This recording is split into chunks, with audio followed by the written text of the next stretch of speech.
Hola a todos, mi nombre es Laura Robles Perea, soy geriatra, soy urgencióloga en el Hospital de Figueras y en el equipo de rescate ERI1 y participo en el proyecto de divulgación científica Urgent.cat y soy la secretaria científica del grupo de trabajo de la SOCMUE Geriurg, que es un grupo de trabajo específico de paciente de edad avanzada en situación de urgencia y emergencia. La cápsula que os vengo a explicar es la valoración sistemática BCD en el paciente de edad avanzada, traumático o no, y ya veréis por qué. La idea que tenemos todos, ¿no? La BCD es la valoración primaria habitualmente que siempre nos la explican aplicada al paciente traumático, que existen otros, ¿no? Que también podéis haber oído el MARCH o el CABCD, que esta C y esta M corresponde a las grandes hemorragias masivas visibles solo acercarte al paciente. Nosotros ahora trabajaremos la sistemática ABCDE de aproximación al paciente, basado básicamente sobre todo en el último up-to-date sobre el paciente traumático de edad avanzada, que es de febrero del 2019. Pero yo os he dicho que no era solo para el paciente traumático, ¿no? ¿Por qué tenemos que hacer esta valoración en un paciente que no sea traumático? Mirad, cuidado con los pacientes de edad avanzada. Básicamente tenemos personas de la misma edad que pueden estar en un estado basal muy diferente. No está definida dónde empieza la edad avanzada y tenemos que aprender como urgenciólogos a hacer una valoración express del estado basal del paciente. Es decir, tenemos que saber reconocer el problema médico por el que consultan, pero rápidamente identificar su estado funcional, cognitivo y social habitual y en relación con la enfermedad actual. Y para esto hay herramientas como el 3D Plus, que desde Geriurg ya os las hemos desarrollado varias veces, ¿no? Como peculiaridades para llevaros a casa que tenéis que tener a fuego en un paciente traumático de edad avanzada es que muchísimas veces el traumatismo no es evidente, que a veces la causa de este traumatismo puede ser médica y que puede ser que nos lleguen a nuestro servicio de urgencias por un deterioro funcional o cognitivo agudo y que sea esa la única expresión clínica que presentan y tengamos nosotros que descubrir que hay un traumatismo. De ahí que tenga interés hacer una sistemática ABCD reglada. Pensar que además en cualquier paciente de edad avanzada sano, los cambios fisiológicos normales facilitan que tengamos lesiones con menos impacto, lesiones más graves, y además la evolución habitual fisiológica de la edad no permite compensar los cambios que un traumatismo provoca tan rápidamente como en un adulto de menos edad. Son pacientes que a lo mejor vistos en el domicilio reconocemos rápidamente que ha habido un traumatismo, pero cuando nos los encontramos sentados en el box, si no tenemos toda la información suficiente o soporte para poder valorar bien el paciente o somos buenos haciendo la historia, puede ser que se nos pase por alto algún traumatismo. Vamos ya directos a esta valoración ABCD. Ya sabéis que la A consiste en valorar si necesitan el control cervical y la vía aérea. No todos los pacientes traumáticos necesitan control cervical y no todos los pacientes que necesiten control cervical tolerarán que les pongamos un collarín, como por ejemplo los pacientes que tienen mucha cifosis, el cuello muy corto, con mucha artrosis, ¿vale? La vía aérea existe como, no sé, como la leyenda urbana de que si habla tiene la vía aérea libre, pero se ha de valorar igualmente, ¿vale?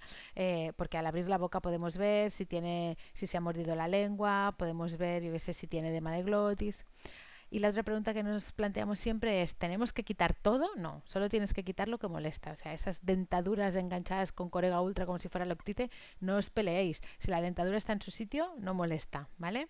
Recordar también que aparte de la dentadura podemos encontrar cosas como comida, que sistemáticamente, sobre todo en paciente inconsciente, nos tenemos que plantear el aspirador, porque si no pasan cosas como que llegamos, le ponemos directamente el Guedel, le das los 2,5 litros de oxígeno, ¿no?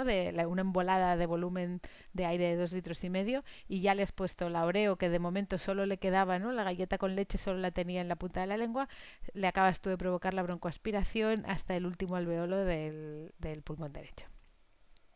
Recordar que después de la A viene la B, pero que tenemos que ser sistemáticos pasando de la A a la B y que de aquí tenemos el cervical anterior, que es donde podremos ver si hay ingurgitación yugular, desviación traqueal o enfisema subcutáneo.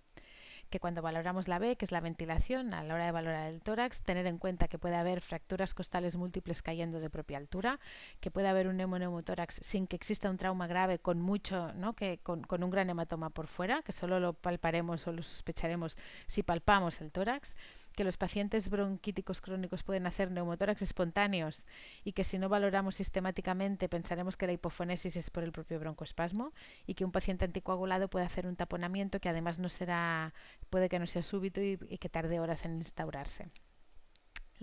Que muchas veces la taquipnea no es evidente, que no veremos utilización de musculatura accesoria si es un paciente muy deteriorado que no tiene masa muscular, y que puede que haya pacientes que no refieran dificultad respiratoria porque van con mórficos de base por tratamientos por otras causas. Recordar que la disnea es una sensación subjetiva y que no se mide, por lo tanto si el paciente tiene sensación de ahogo, y que nosotros lo que miramos son conceptos como la frecuencia respiratoria, la cardíaca, la saturación y el entidal de CO2 con el capnógrafo, para saber si tiene insuficiencia respiratoria o no. Pero recordar que no está escrito en ningún sitio que la normalidad de saturación baje con la edad. Por debajo de 95 estás hipoxémico, por debajo de 90 estás en insuficiencia respiratoria, y otra cosa es cuál sea tu saturación de base. Si normalmente saturas 93 y estás saturando 93 y respirando 16 veces por minuto, todos tranquilos, pero si estás saturando 93, que es tu saturación habitual, pero estás respirando 32 veces por minuto, algo te está pasando y estás compensando. Por lo tanto, la frecuencia respiratoria es una de las constantes más importantes que existen. Recordad también que el tórax tiene un anterior y un posterior, y que no todos los pitos ni todos los sibilantes son de broncoespasmo, que también existe la asma cardíaca. Hemos hecho la A, la B, pasamos a la C. En la C se miran dos conceptos básicos: si existen signos de shock y si el paciente tiene hemorragias internas o externas. Los signos de shock: miramos la perfusión periférica. Recordar que un paciente hipotérmico puede tener mala perfusión distal, o sea, alguien que lleva caído muchas horas en casa, por ejemplo, pero también en los pacientes de edad avanzada uno puede tener un shock térmico y estar hipotérmico, por lo tanto no se descarta la infección como causa de la caída. Que puede existir hipotensión sin taquicardia porque tome fármacos frenadores o lleve algún colirio, y que conceptos como el dolor y el miedo son drogas vasopresoras, lo cual quiere decir que a lo mejor cuando pongamos mínima dosis de analgesia, al mejorar ese dolor, caiga en picado la tensión. No quiere decir que los tengamos que tener asustados y con dolor, pero que cuidado con las dosis. Pensar la resucitación en un traumático, se hace resucitación igual con líquidos y con sangre de forma precoz. Es una mala praxis considerar por decreto que un paciente de edad avanzada está en insuficiencia cardíaca, y para eso somos urgenciólogos formados y del siglo XXI, y tenemos la ecografía para poder valorar la cava inferior, las líneas AIB en el pulmón, y hacer ecografías seriadas para ver cómo les sienta la resucitación con líquidos. Pero recordar que sí que en el adulto está demostrado que la hipotensión se ha de mantener una hipotensión permisiva, pero no está bien definida en pacientes de edad avanzada. Cuando valoramos las hemorragias a nivel interno, la de tórax la habremos descubierto en la B, en la C tocaremos el abdomen y valoraremos la pelvis si es dolorosa. Y además pensar que si son pacientes con piel muy laxa con anticoagulantes, pueden hacer grandes hematomas que les provoquen hipovolemia, y que pequeños impactos, como por ejemplo sentarse de golpe encima de la tapa del inodoro o encontrarte la silla antes de lo que te esperabas, pueden provocar una fractura de pelvis, que la fractura de pelvis sagna retroperitoneo, y que cuando nosotros como urgenciólogos en un traumático le hagamos nuestro POCUS, ¿no?, el Point of Care Ultrasound, ¿no?, no veremos líquido en Douglas, pero no descarta que esté sangrando en retroperitoneo. De ahí que pensemos si necesita o no necesita un TAC nuestro paciente. Llegamos a la D, que es la disability, que es el déficit neurológico, y aquí miramos tres cosas. Miramos las pupilas, miramos el estado de conciencia y miramos el nivel de azúcar en la sangre. Importante, en las pupilas hay colirios que pueden provocar anisocoria, o anisocoria quirúrgica, y si tenemos nuestro paciente en miosis o midriasis, pensar en los mórficos y en otro tipo de drogas, que aunque tengan edad avanzada pueden consumir drogas. Pensemos, ¿no?, que puede existir la hipoglicemia sin que el paciente sea diabético. Planteémonos si nuestro paciente está en un coma metabólico, que para eso el capnógrafo también nos ayudará, si está drogado, si está poscrítico o si está en un estatus no convulsivo, que es más frecuente en pacientes de edad avanzada que no en un adulto joven. Y sobre todo es importante a la hora de valorar el nivel de conciencia plantearnos cuál es su estado habitual. Por lo tanto, le tenemos que preguntar a la familia si es su comportamiento habitual o está más alterado o más somnoliento de lo que se encuentra habitualmente, aunque el paciente sea una demencia de base, ¿eh? Esto lo podemos explorar igualmente.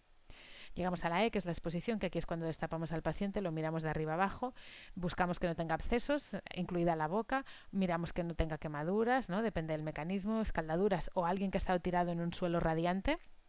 rhabdomiólisis, úlceras por presión, y aquí al darle vuelta y vuelta es cuando encontramos los parches farmacoactivos de fentanilo, la nitro, los anticolinesteráticos que depende de la situación del paciente los tendremos que retirar para mejorarlo.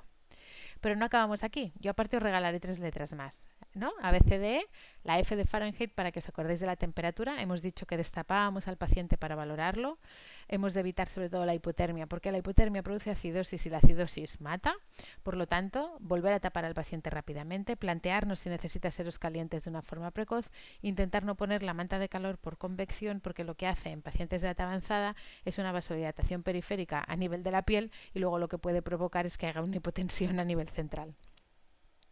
En la G es Get Vitals, piensa ahora sobre las constantes, que si no las tienes las consigues, y si ya las tienes, céntrate un poco en las constantes, y recordemos que frecuencias cardíacas de más de 90 y sistólicas de menos de 110 han demostrado más mortalidad en pacientes de edad avanzada, y que la hipotensión arterial permisiva del traumático nos hemos de plantear si está indicada según la situación clínica, y si son pacientes de edad muy avanzada, plantearnos si va a ser beneficioso o no.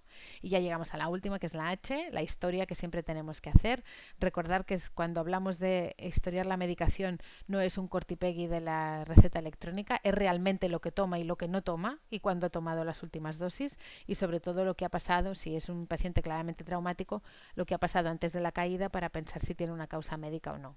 Y también aquí es cuando llega el hit to two, que sería la valoración secundaria, que es valorar al paciente de arriba abajo, y si sabemos el mecanismo de caída, pues ya buscando cosas concretas como el TC, la lesión cervical, fracturas de clavícula o costillas que indicarían, depende cómo podrían indicar la necesidad de un TAC de tórax, fracturas de pelvis o de cadera o quemadas que no habíamos pensado antes. Y ya está, todo esto siempre ¿no? es contextualizado en nuestra seguridad, en la valoración del paciente y sobre todo el diagnóstico diferencial entre las 3 causas más frecuentes, intentando descartar la más mortal, y según esto decidimos tratamiento y ubicación. Recordar que la ubicación puede ser que la patología sea altable, pero que el paciente no, depende cuál sea su estado. Y ya está, mensaje para llevaros a casa. Aparte de que el ABCD no se acaba en la E, sino que sigue en la F, la G y la H, el mensaje a casa es ojo, peligro, porque los pacientes de edad avanzada pueden, si no los valoramos sistemáticamente, nos podemos dejar lesiones que luego les empeoren el pronóstico. Y ya está. Muchísimas gracias por vuestra atención.